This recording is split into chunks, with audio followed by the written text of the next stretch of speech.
இன்னைக்கு நம்ம பெண்கள் உரிமை தொகையை பத்தி வந்திருக்கக்கூடிய அப்டேட்டுகளை பார்க்கலாம்.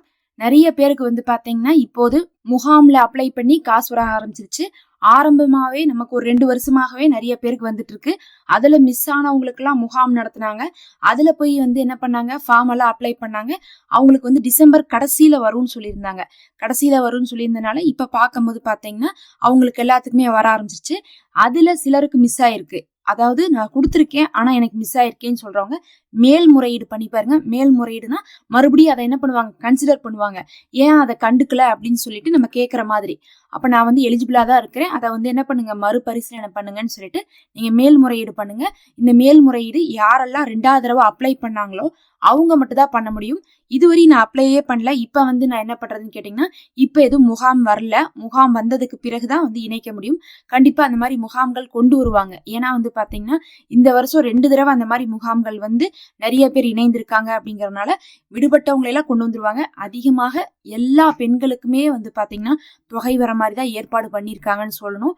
நிறைய விஷயங்களே தளர்த்தி இருக்காங்க. முதல்ல வருமானம் வந்தாவே இல்ல, 2 வருமானம் வந்தா கிடையாது, சொந்த வீடு இருந்தா கிடையாது, நிறைய இருந்துச்சு ரூல்ஸ்.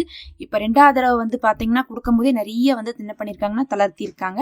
அதே சமயத்துல இப்ப பாத்தீங்கன்னா காசையும் ஏத்த போறதாக சொல்லியிருக்காங்க.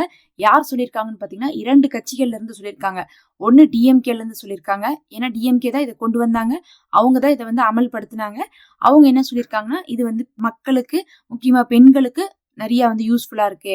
அதனால நாங்க இதை மறுபடியும் ஏத்துறதுக்காக நாங்க ட்ரை பண்றோம். இதை எப்ப சொல்லியிருக்காங்கன்னா அடுத்த தடவை ஆட்சிக்கு வரும்போதுன்னு சொல்லியிருக்காங்க. இப்ப ஆட்சிக்கு வரக்கு எத்தனை நாள் இருக்குன்னு பார்த்தா நமக்கு இந்த 2-3 மாசத்துல எலெக்ஷன் இருக்குமா, அதனால அந்த எலெக்ஷனை முன்னிட்டு அதை சொல்லியிருக்காங்க. ஆனா எவ்வளவுன்னு சொல்லியிருக்காங்களான்னு கேட்டா ஒரு பக்கம் டிஎம்கே தரப்புல எவ்வளவுன்னு சொல்லல. அவங்க ஏத்தலான் இருக்கும் அப்படிங்கிற மாதிரி மட்டும் சொல்லியிருக்காங்க. எல்லாருக்கும் கிடைக்கிற மாதிரி செய்யலாம் அப்படிங்கிறத சொல்லியிருக்காங்க. அதனாலதான் பாத்தீங்கன்னா இந்த டிசம்பர் மாசம்ங்கிறது ரொம்ப எண்டுல இருக்கு. கிட்டத்தட்ட 5 வருஷம் ஆட்சியே முடிஞ்சிருச்சுன்னு தான் சொல்லணும். அப்படி இருக்கும்போது ஏன் இப்ப முகாம் போட்டு நிறைய பேர்த்த சேர்த்தி விடுறாங்கன்னா, அவங்களுடைய ஓட்டு கிடைக்கட்டும்ங்கிறதுக்காக பெண்களுக்கு நாங்க கொடுக்குறோம்னு சொல்லிட்டு எல்லா பெண்களுமே பலனடையட்டும்னு சொல்லிட்டு அப்படி பண்ணியிருக்காங்க. அப்ப டிஎம்கே வந்தாங்கன்னா ஏத்துவோன்னு சொல்லியிருக்காங்க. ஆனா எவ்வளவு ஏத்துவாங்க அப்படிங்கிறது நமக்கு தெரியாது. ஒரு பக்கம் இப்படி. 2வது பக்கம் ஏடிஎம்கே என்ன சொல்லியிருக்காங்கன்னா, அவங்க கடந்த தடவை இப்ப பாத்தீங்கன்னா ஆட்சியில அவங்க இல்ல. ஆனா ஆட்சிக்கு நாங்க வந்தோம்னா நாங்க 2000 ரூபாய் கொடுக்குறோம் அப்படின்னு இருக்காங்க பெண்களுக்கு. இப்ப யாருக்கெல்லாம் நம்ம 1000 ரூபாய் வாங்குறோமோ அவங்களுக்கு எல்லாம் 2000 ரூபாய் கிடைக்கிற மாதிரி. 1000 ரூபானா இப்ப 12,000 ரூபாய் ஒரு வருஷத்துக்கு. 2000 ரூபானா உங்களுக்கு 24,000 ரூபாய் வரும். அப்ப ஏடிஎம்கே 2000 ரூபான்னு சொல்லிட்டு குறிப்பிட்டு சொல்றாங்க. டிஎம்கே 2000 ரூபாய் கொடுக்குற ஐடியா இருந்திருந்தா அவங்களும் குறிப்பிட்டு சொல்லியிருப்பாங்க. ஆனா 2000 ரூபாய் கொடுக்குற ஐடியா இருக்கிற மாதிரி இதுவரையும் தெரியல. பொதுவாதான் சொல்லியிருக்காங்க ஏத்துறோன்ட்டு. ஏன்னு பாத்தீங்கன்னா இப்படி நம்ம 1000 ரூபாய் கொடுத்தாவே எவ்வளவோ கடன் எச்சாயிட்டு தான் இருக்குது. நம்மளுடைய ஒவ்வொருத்தவங்க மேலேயுமே நம்மளுடைய தமிழ்நாடு கடன் வாங்கி கொண்டுதான் இருக்கு. நம்மள்ட்ட காசு கொடுத்தாலும் அது என்ன ஆயிருது, பட்ஜெட்ல ப்ராப்ளம் வருது. அது கட்டுப்படி ஆகாம கடன் வாங்கிட்டு தான் இருக்காங்க.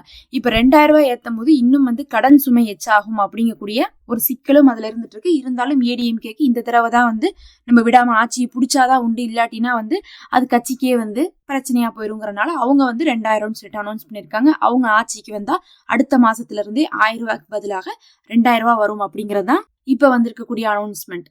இது எல்லாத்துக்கும் மேல இந்த தடவை பொங்கல் பரிசு 3000 ரூபாய் கொடுத்தாங்க.